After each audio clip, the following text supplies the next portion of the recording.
I'm Ananda, the Galactic Mystic, and this is Navigational Astrology. Welcome to the full moon of 2023 in Leo.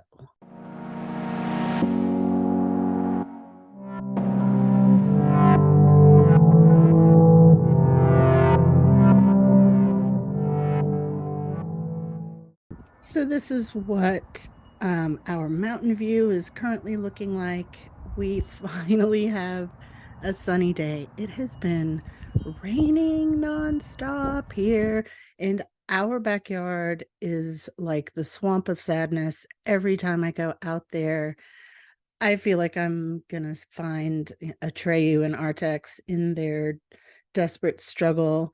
I know that's kind of a bummer. It's the saddest part of the movie,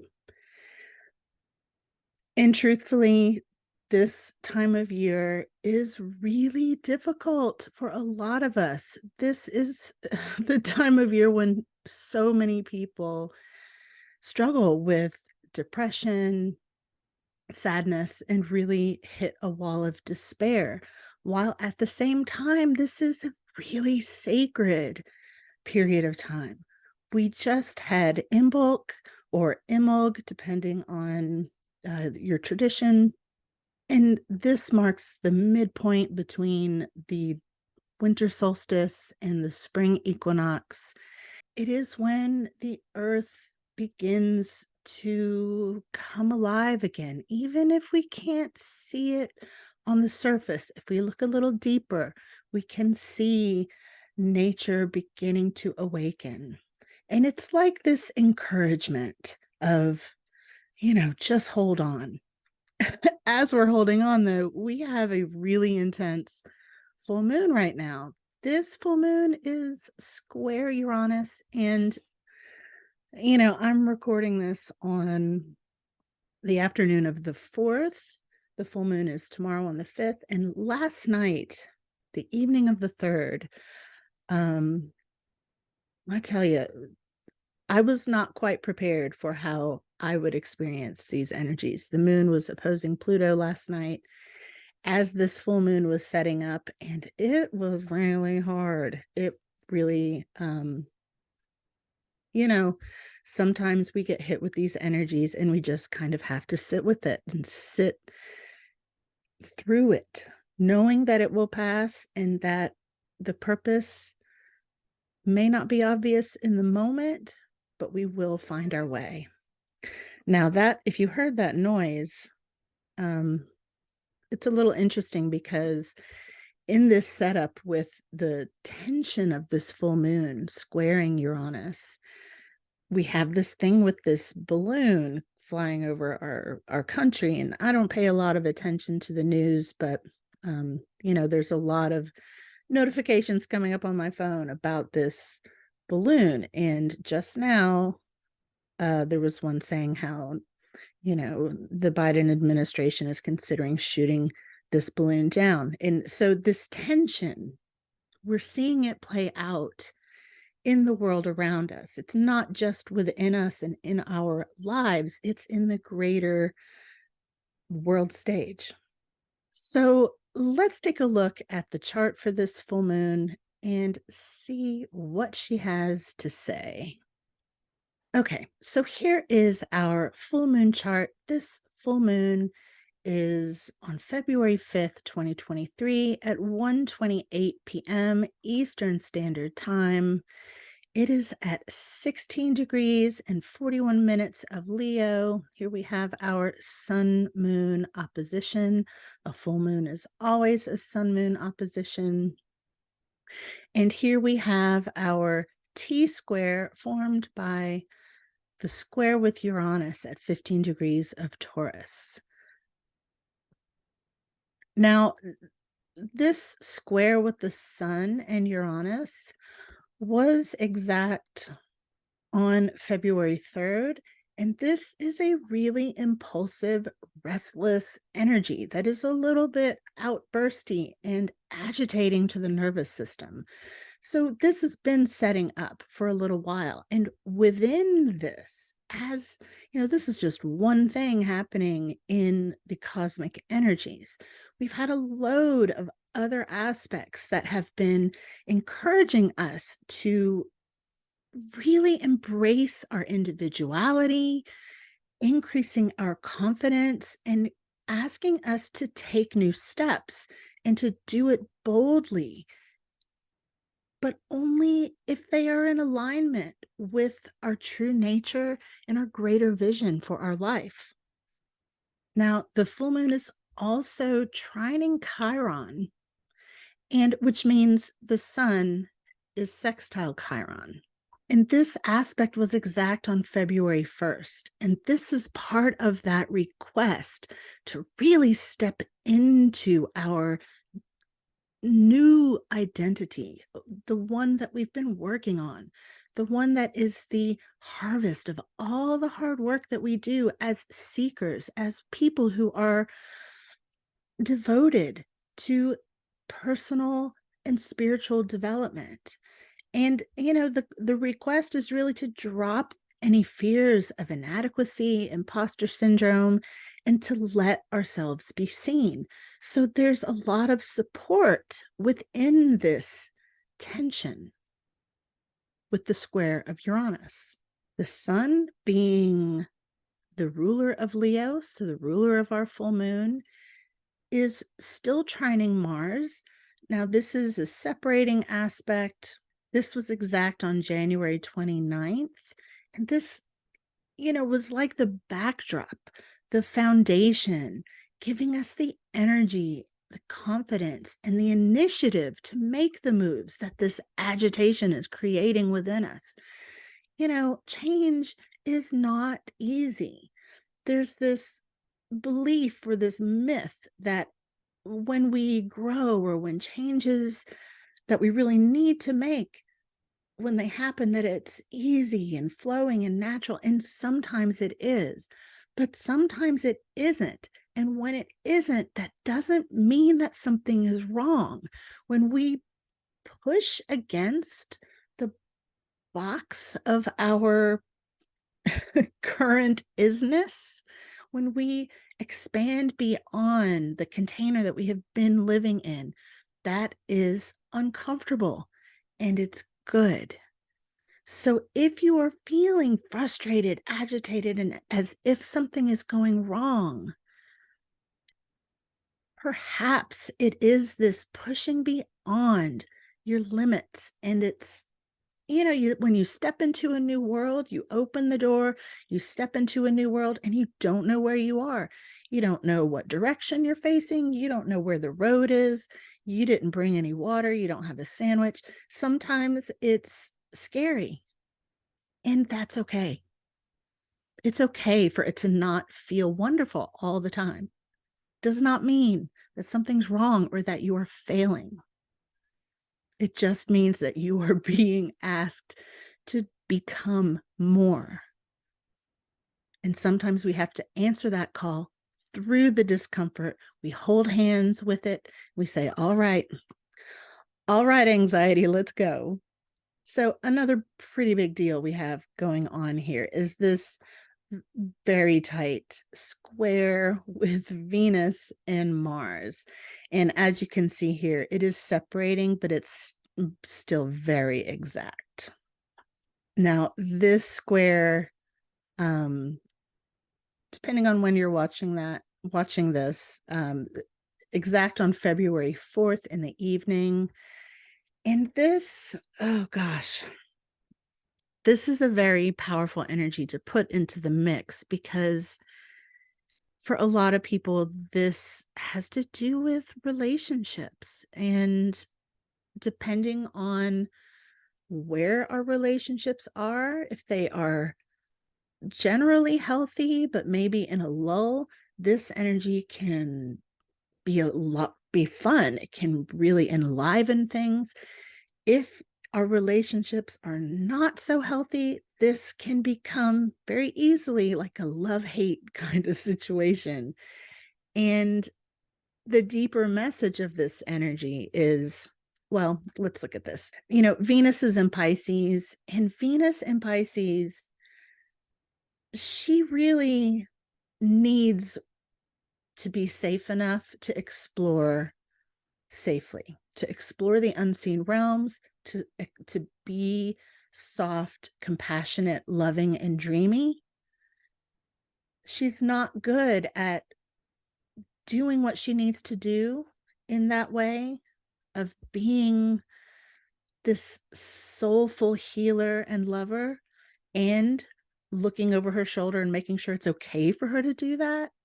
This is, Pisces energy is not well known for having good boundaries, and that's why there's a support that is needed for Venus and Pisces to truly shine. Venus is exalted in Pisces. She loves it here. She gets to really express her true nature of being an energy of love. And in this square with Mars and Gemini, this is not a grounded energy. This is questioning, not sitting still. There's a thriving on lots of things happening at once, which is not exactly the type of thing that creates safety and groundedness. Venus and Pisces really needs some earth energy, and she is getting some with a sextile with Uranus. So isn't that interesting? Uranus, the great awakener, the one that's shaking the snow globe that we're currently in, is actually offering some support to Venus. It's as if he's saying, I've got you, but I'm still going to shake this snow globe, but it's going to be okay. Go with it. Travel the realms, live in your heart, and we're also going to make some changes while we're doing that. Another thing of note is this forming conjunction with Mercury and Pluto will be exact on February 10th. Now, Mercury on the 7th will exit his post-retrograde shadow. So he will be going full force, doing what he loves, being the messenger and traveling between the realms. Mercury is the traveler. Mercury as a planet exists in a place in space where the gravity of the sun is so strong that, where he is physically in our cosmos bends time-space. This conjunction with Mercury and Pluto, we can expect some interesting news when that conjunction is exact. And this is also just, on a spiritual level, on a witchy level, a really good time for divination, for connecting with your ancestors, spirit guides, engaging in ritual, and really allowing our minds, spirits, and souls to travel deeply into spiritual information. We uncover things when these two meet up. Things are revealed. And sometimes that is exhilarating. Sometimes it's unpleasant. Sometimes it's wonderful. Sometimes it's all three. What it is not is surface level, regular day-to-day humdrum. No, this is deep. So something I'm really excited to share about this full moon is that the sun is conjunct a really special black hole in the sky. So the full moon is opposing it. And this is Cygnus A, also called 3C405. Now, this is a radio galaxy, and it is one of the strongest radio sources in the sky. And it was actually one of the first radio sources like this to be discovered. So as you can see, this is a rather unique looking situation, isn't it? We have these two jets of radio emission. So we have this sort of two sources of information opposing each other. Now, there is a really large, supermassive black hole, which is half as wide as our solar system. And this creates these magnetic funnels that make these radio lobes extend from its center like that. And the black hole in the middle is this engine that drives this radio signal, or these two radio signals. Now, every time I talk about Cygnus, the constellation, which is the Royal Swan, sometimes called the Northern Cross, I always have to mention this incredible book by Andrew Collins called The Cygnus Mystery. And in this book, Andrew makes the suggestion that there was a radio signal that helps restart humanity at the end of every ice age. It's truly fascinating and makes the case for humanity being affected by these cosmic energies. So if you're interested in ancient history and things like that, I really, really, really recommend this book. It is fascinating. So I find it excessively interesting that we have this square with Uranus coupled with the involvement of Cygnus A, because, Uranus is the great awakener. He shakes us up. And a square is a challenge or a motivation. And we often feel pulled in two different ways. And the ways that we're being pulled usually have something to do with status quo versus evolution, or individuation versus conformity. And that takes, that comes with a lot of different faces. So how it is affecting you will be individual to your journey. Maybe it will be really dramatic. Maybe it's kind of mild, but it's going to be there one way or the other. And it's actually pretty important that we, those of us who are seekers, as I mentioned before, walking a path of personal and spiritual development, it is time to make really good friends with Uranus, because not only is he showing up very intensely right now, but he will also be involved with the full moon on March 7th. He will also be highly involved with our first eclipse season this year, the full moon lunar eclipse on May 5th. He will be opposing the full moon, conjunct the sun with Mercury at a very special degree. So that's going to be a very interesting time. And we have, of course, Pluto taking his first steps into Aquarius this year. Aquarius is ruled by Uranus and Saturn, but Uranus. So making friends with Uranus, how do we do this? One of the ways that we do this is to expand our ability to hold uncomfortable emotion, to hold discomfort. And that is that pressing against that box that I was talking about earlier. We do that through dedication to a grounding process. For some people, this is literally just putting their feet on the earth. For other people, it's putting their feet in water. For other people, it's meditation, prayer, ritual, just whatever it is for you. And it doesn't have to be the same thing all the time. But it's time to get to know ourselves to the level that we know how to ground in an instant. Because this pressing against those limits is not going to stop. This is going to continue, and it's good.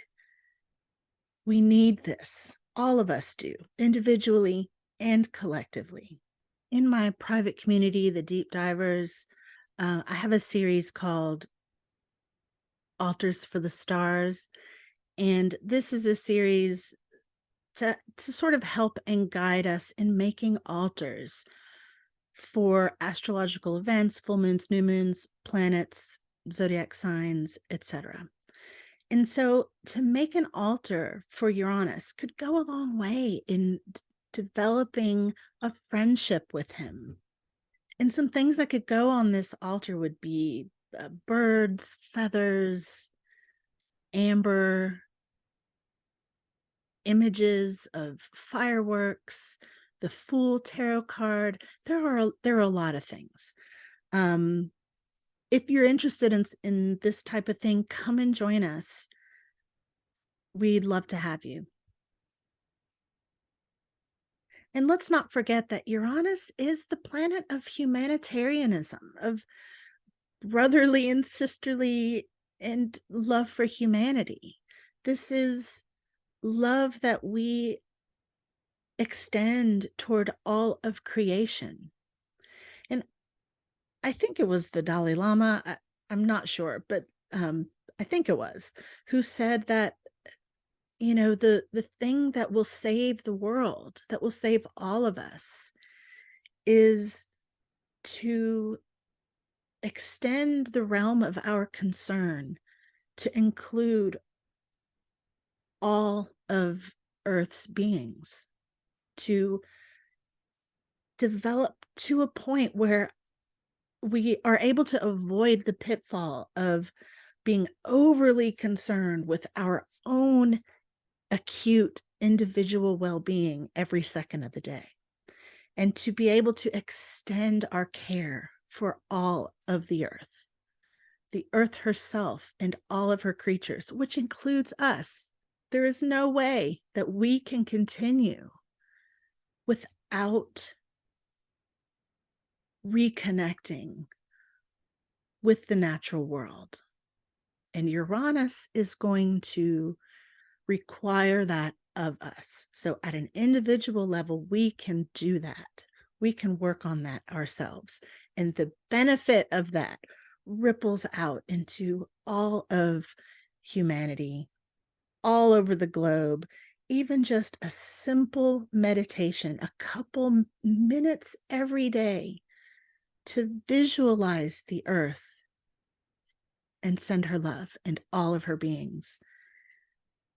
May all beings be free. May all beings be free of suffering. May all of the world's leaders come to peaceful arrangements. Happy full moon to you. Let me know how you are. How are you grounding this intense energy? I will see you soon. All my love to you.